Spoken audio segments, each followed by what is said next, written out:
పరిశుద్ధులను మన ప్రభు అయిన యేసుక్రీస్తు నామములో మీ అందరికీ ఆ ప్రభు పేరిట వందనాలు తెలియపరుస్తున్నాను. అతడు చాలా ధనవంతుడు.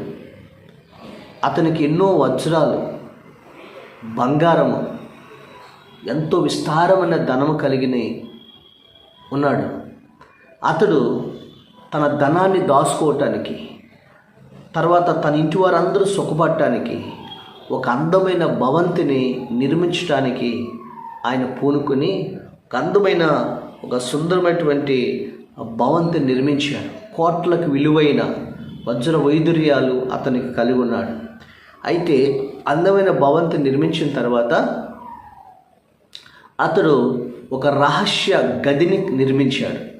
అది తన ఇంట్లో తన భార్యకు కానీ తన పిల్లలకు కానీ ఎవ్వరికి తెలియకుండా ఇద్దరు పనివారి చేత ఆయన రహస్య గదిని, ఒక గృహాన్ని దాంట్లోనే ఆ భవంతిలోనే ఒక అండర్ గ్రౌండ్లో దాన్ని నిర్మించాడు. ఎందుకంటే ఈ కోట్ల విలువైన వజ్రాల్ని, విస్తారమైన ధనాన్ని, ఈ బంగారాన్ని, ఇవన్నీ కూడా ఆయన దాంట్లో రహస్యంగా భద్రపరచుకోవటానికి. అయితే దాని ప్రత్యేకత ఏంటంటే ఇద్దరు పనివారి చేతి దాన్ని నిర్మించాడు, ఇంకెవ్వరికి తెలియకుండా. రెండోది, ఆయన ఒకే ఒక ద్వారం పెట్టాడు ఆ రహస్య గదికి వెళ్ళటానికి. బయట నుంచి వెళ్తేనే ద్వారం తెలుసుకుంటుంది, ఇక లోపల నుంచి ఎవరు ద్వారం దాన్ని తీయడానికి వీలుండదనమాట. అలాగ అద్భుతంగా ఈ భవంతిని నిర్మించాడు ఆయన ఫ్రాన్స్ దేశంలో క్రోసీన్ అనే ఒక ధనవంతుడు, క్రోసీనస్ అనే ధనవంతుడు ఈయన పేరు. ఫ్రాన్స్ దేశంలో జరిగినటువంటి ఒక యథార్థమైన సంఘటన అయితే ఆ భవనం, ఆ బిల్డింగ్ చక్కని ఆ ఓపెనింగ్ రోజున అందరిని పిలిచి తన స్తోమత తగ్గట్టుగా అద్భుతమైన విందు భోజనం ఏర్పాటు చేశాడు. ఆ యొక్క ప్రతిష్ఠ సమయంలో తర్వాత అందరికీ అద్భుతమైనటువంటి ద్రాక్ష రసాన్ని అన్నీ ఏర్పాటు చేశాడు. వారిలో ఇద్దరికి మాత్రం విషం కలిపిన ద్రాక్ష రసాన్ని ఇచ్చాడు. ఆ తర్వాత ఆ ఇద్దరు ఎవరంటే ఈ రహస్య ద్వారాన్ని నిర్మించిన వారు. ఆ ఇద్దరు కూడా ద్రాక్షరసంలో విషం కలగటం వల్ల వారు చనిపోయారు. ఇక ఈ క్రోసిన్ అనుకున్నాడు, ఇక నాకు ఈ రహస్య ద్వారం ఎవ్వరికీ తెలియదు అనుకున్నాడు. అయితే అతడు అప్పుడప్పుడు వెళ్ళి ఆ యొక్క రహస్య గదిలోకి వెళ్ళేటప్పుడు ద్వారం మాత్రం బయట నుంచి తీసేవాడు. లోపలికి వెళ్ళిన తర్వాత ఆ ద్వారం ఎవ్వరికీ రాదు. అది ఆయన చాలాసేపు ఆ గదిలో ఉండి తన కోట్లకు విలువైన వజ్రాల్ని, తన తర్వాత బంగారాన్ని, ఈ ధనాన్ని ఆయన చూసుకుని చాలా సంతోషించి ఆ తర్వాత వెళ్తూ ఉండేవాడు. ఎంతగానో ఆనందించేవాడు దాన్ని చూసుకుని. అయితే ఇలాగా ఒకరోజు ఆయన మరలా ఆ రహస్య ద్వారంలోకి గదిలోనికి వెళ్ళి తన యొక్క ధనాన్ని చూసుకోవడానికి లోపలికి వెళ్ళాడు. ఈలోపు వెళ్తుండగా జరిగింది ఏంటంటే తన వెనకాల ఒక పిల్లి అతని వెనకాల వెళ్ళింది. ఆ వెనకాల వెళ్ళే వరకు ఆ డోర్కి ఈ పిల్లి తగిలింది. ఎప్పుడైతే తగిలిందో వెంటనే ఆ ద్వారం మూసిపోయింది. ఎందుకంటే బయట నుంచి వచ్చే వాళ్ళకి తగిలితే ఆ డోర్ ఓపెన్ అవుతుంది. ఇతను లోపలికి వెళ్ళి డోర్ వేసుకున్నాడు. కానీ తర్వాత పిల్లి వచ్చింది. ఆ పిల్లి ఎలాగో మొత్తానికి ఆ డోరు తగిలింది, ఓపెన్ అయిపోయింది. ఆ పిల్లి లోపలికి వచ్చేసింది. ఆ డోర్ క్లోజ్ అయిపోయింది. ఆ క్లోజ్ అయిపోయిన తర్వాత ఇక ధనవంతుడు ఇక లోపల నుంచి బయటకు రావడానికి డోర్ క్లోజ్ ఓపెన్ అవుతుంది. ఇక బయట నుంచి వచ్చే వాళ్ళకే అవుతుంది. అయితే ఆయన డోర్ని ఎంత అరిచినా, ఎంత గగ్గోలు పెట్టినా తన భార్య పిల్లలకి ఎవరు కూడా అతని స్వరం వినిపించలేదు. అతని యొక్క స్వరం వినిపించలేదు. అలా అరిచి ఎవరికి వినిపించలేదు. ఆ డోర్ ఓపెన్ అవ్వదు. చివరికి తన భార్య పిల్లలు, తన భర్త క్రోసియస్ ఏమైపోయాడు, తన భర్త ఏమైపోయాడని అందరికి వెతకటం ప్రారంభించారు.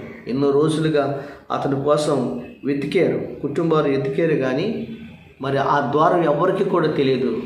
చివరికి వాళ్ళు ఇక ఆ భవంతిని వాళ్ళు మరి మెయింటైన్ చేయలేక వాళ్ళకి తినటానికి భోజనానికి వాళ్ళకి చాలా ఆర్థికంగా ఇబ్బందులు అయిపోయి చివరికి ఆ భవంతిని అమ్మేసేసారు, ఆ బంగ్లాను అమ్మేశారు. ఎందుకంటే ఈ ధనం రహస్యం ఎవరికి చెప్పలేదు, అతను లోపలే ఉండిపోయాడు. అది అమ్మేసేసాడు, వేరే వాళ్ళు కొనుక్కున్నాడు. అలా కొనుక్కున్న తర్వాత వాళ్ళు వచ్చి నివాసం ఉన్నారు. అది ఎంతకు చేసినప్పుడు ఆ ఇంట్లో కొనుక్కున్నవారు ఆ రహస్య గదిని కనుక్కున్నారు, ఆ ద్వారాన్ని కనుక్కున్నారు. ఇదేంటి ఉందని వెళ్ళి తగిలి వారికి ఆ డోర్ ఓపెన్ అయిపోయింది. బయట నుంచి ఆ డోర్ ఓపెన్ అయిపోయింది. వెంటనే ఆ డోర్ ఓపెన్ అయిపోయింది. ఆ తర్వాత ఆ డోర్ని అలాగే ఉంచేసి లోపలికి వెళ్ళారు.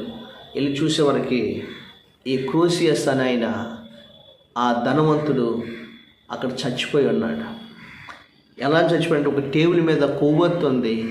ఆ కొవ్వొత్తును కూడా తినేసాడు ఆకలికి. చివరికి అతను అస్థిపంజరం ఉంది. ఆయన ఆకలికి అల్లాడిపోయి చివరికి అస్థిపంజరంగా చనిపోయాడు. చివరికి ఆ ధనం వల్ల తన భార్య పిల్లలకు కూడా ఉపయోగం లేకుండా పోయింది. ఆ ధనం వజ్ర వైద్యుర్యాలు ఇతను బతకటానికి కూడా ఉపయోగం లేకపోయి చివరికి తన వల్ల ఏమీ ఉపయోగం లేకుండా ఆ భవంతిని అమ్మేసుకున్నాడు ఈ క్రూసియస్. అస్థిపంజరం కనుగొన్నాడు. తర్వాత చివరికి ఆ కుటుంబాన్ని కానీ ఇతన్ని కానీ ఆ ధనం ఎవ్వరికీ ఉపయోగపడకుండా చచ్చిపోయాడు. ఎంత విచారకరమైనటువంటి పరిస్థితి అంటే అందుకని అంటాడు, ధనము సంపాదించవచ్చు కానీ ధనమే జీవితంగా బ్రతికితే చివరికి ఆ ధనం మనకి ఒక రోజున నాశనాన్ని తీసుకొస్తుందని దేవుని వాక్యం సెలవిస్తుంది. ప్రియమైన దేవుడి బిడ్డలారా, అతని జీవితం అంతా కూడా తన మనసు ధనం మీదే ఉంది.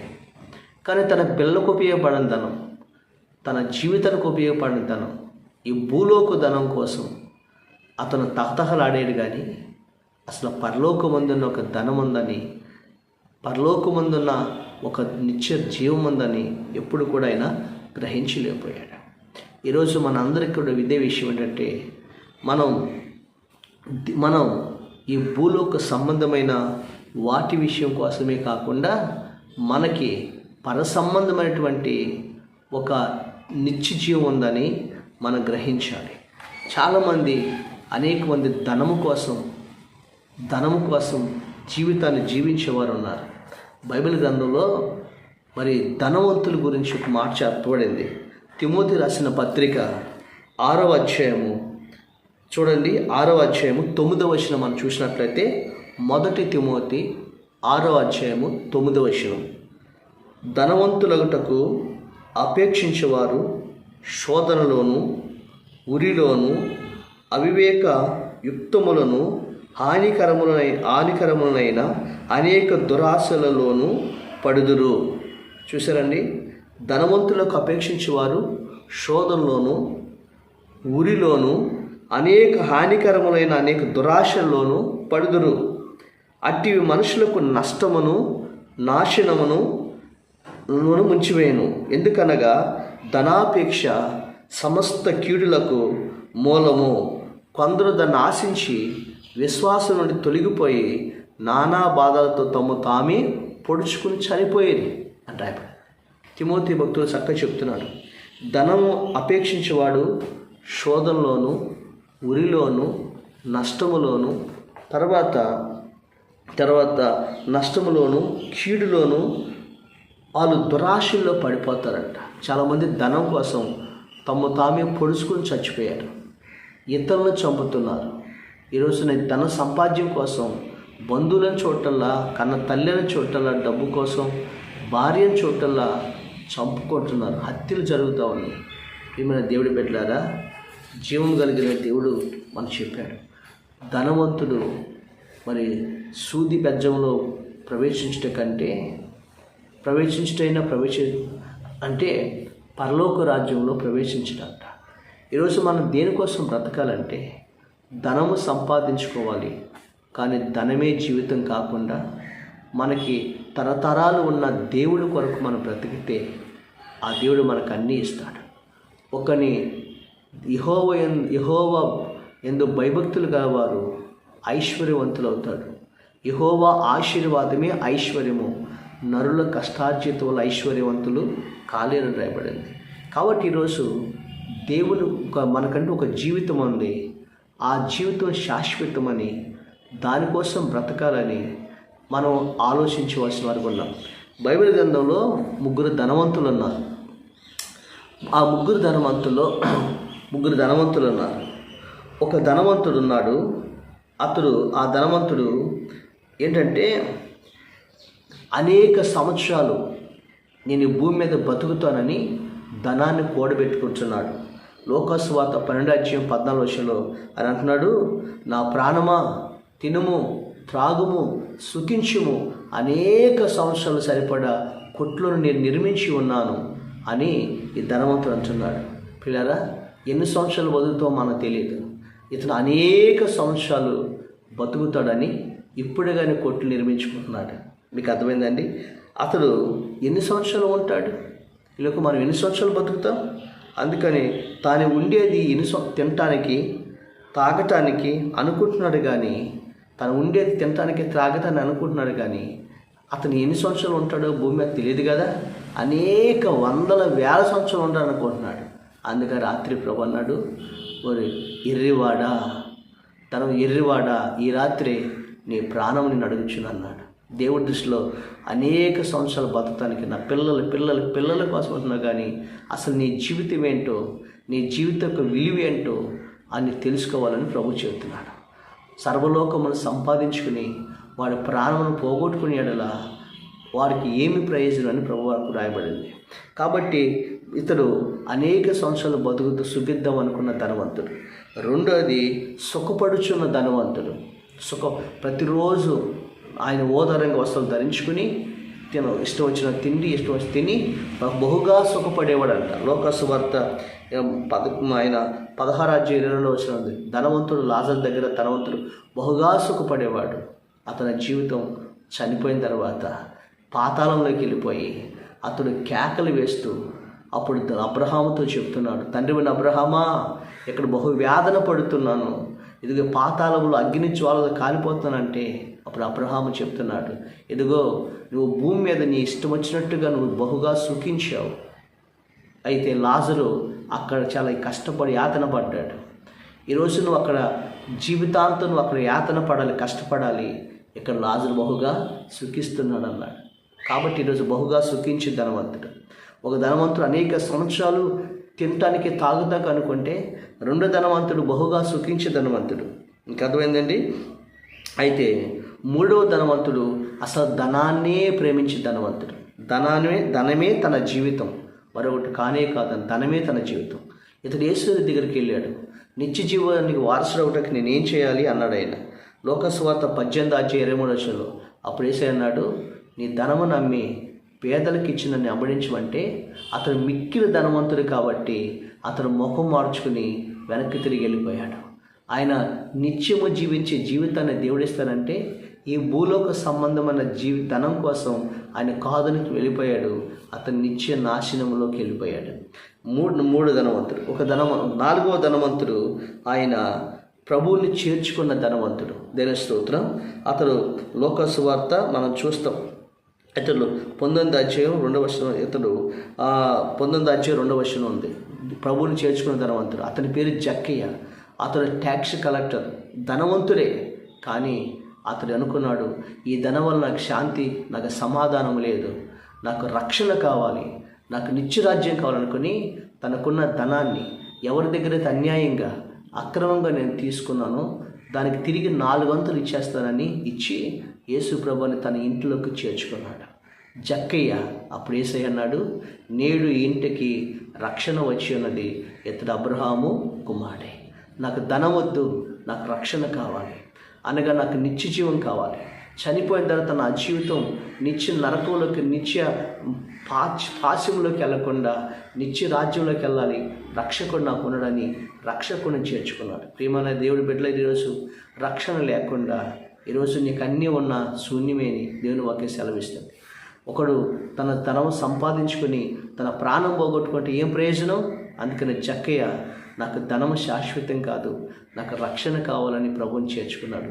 తన ఇంటి వారు రక్షించబడ్డారు. దేవుని స్తోత్రం కలిగిన నిత్య జీవాన్ని యుగయుగాలు ఉండే జీవితాన్ని సంపాదించుకున్నాడు. తర్వాత 5వ ధనవంతుడు అరిమతయేసు అనే ధనవంతుడు. ఇతడు యేసును ప్రేమించే ధనవంతుడు. యేసు ప్రభువారు చనిపోయిన తర్వాత తన యొక్క స్థలాన్ని, తన సమాధిని యేసు ప్రభువారికి ఇచ్చి యేసు ప్రభుని తీసుకెళ్ళి సమాధిలో పెట్టి ఉన్నతమైనటువంటి ఆయన సమాధి కార్యక్రమం చేసినటువంటి ధనవంతుడు ఎవరండి? అరిమతయేసు. ఆయన రహస్య క్రైస్తవుడు, యేసుని ప్రేమించే క్రైస్తవుడు. తాను నాకు ఈ లోకంలో నాకేం అవసరంలా, నాకు యేసై ఉంటే చాలనుకున్నాడు.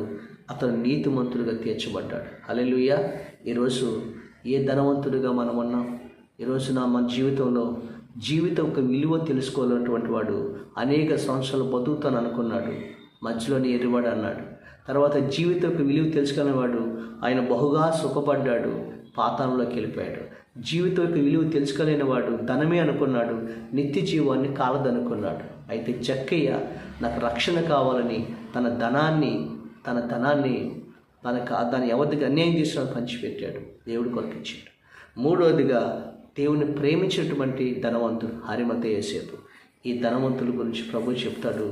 ఈ ధనవంతుడు దేవునికి రాజ్యాన్ని, జీవితక విలువను గ్రహించాడు.